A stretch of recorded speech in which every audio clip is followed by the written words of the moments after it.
These could well be the very best ND filters for the DJI Air 3, and in this video we're going to briefly look at why you'd want to use ND filters in the first place, what's different about these Freewell Split ND filters, and then we'll test them out to see how well they actually work. And Freewell didn't send me these, I bought them myself, so it should be a completely honest and unbiased review. So first off, why even use ND filters? If you have a fast shutter speed, it will make each frame of the video perfectly sharp without any motion blur. And that makes your footage look like this, whereas our eyes naturally see motion more like this, with some motion blur. And to get that natural motion blur, you have to use a slower shutter speed, ideally double the frame rate. So if you're shooting at 30 frames per second, that would be 1/60th of a second shutter speed, also known as 180-degree shutter. The only problem is that if you set your shutter speed to 1/60th of a second, your shots will be overexposed in all but the dimmest lighting. So to fix this, we use ND filters to cut down the amount of light coming into the camera,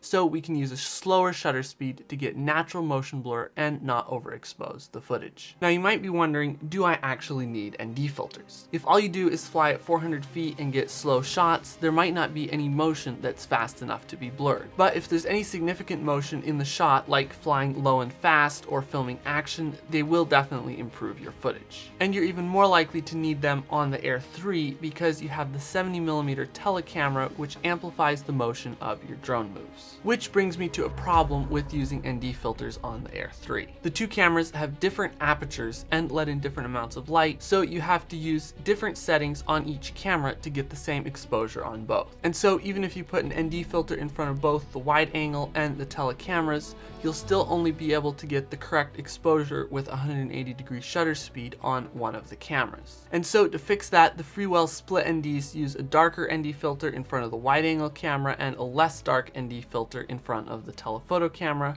which gives you exactly the same exposure on both cameras with the same settings. And as far as I know, these are the only ND filters for the Air 3 that have two separate ND strengths to equalize the exposure on the two cameras. Now I'm not sure why DJI doesn't make their own ND filters like this. You would think they would know best that that would be beneficial, but it makes a huge difference to be able to have the same settings on both cameras, and I actually specifically waited to get ND filters for my Air 3 until Freewell came out with these. And the Split ND Pack comes with 4 filters. It has the ND 8 and 16 combined, 16 and 32, 32 and 64, and 64 and 128. And this is a pretty good range of strengths. In full sun, I'll usually end up using the ND 32-64 filter, and if it's cloudy or around golden hour, I'll use a lower strength. And the ND combined 64 and 128 filter could be great for really bright conditions like sun on snow or at the beach. So now the only question is, how well do they actually work? First of all, color cast. I took some shots side by side with and without the filters,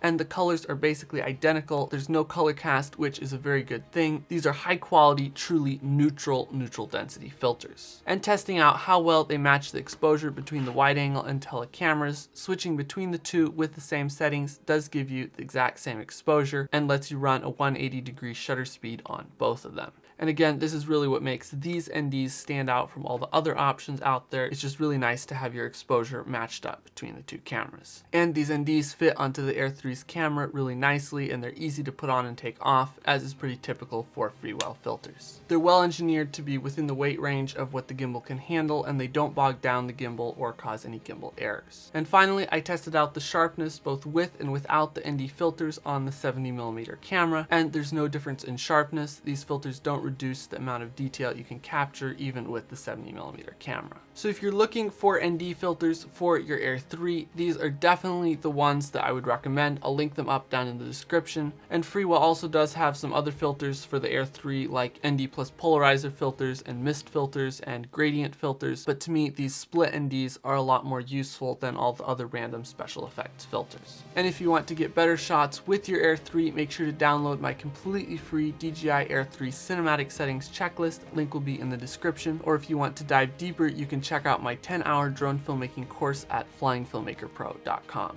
And if you've enjoyed this video, make sure to gently tap the like button, subscribe to the channel, and turn on notifications so you don't miss future videos just like this.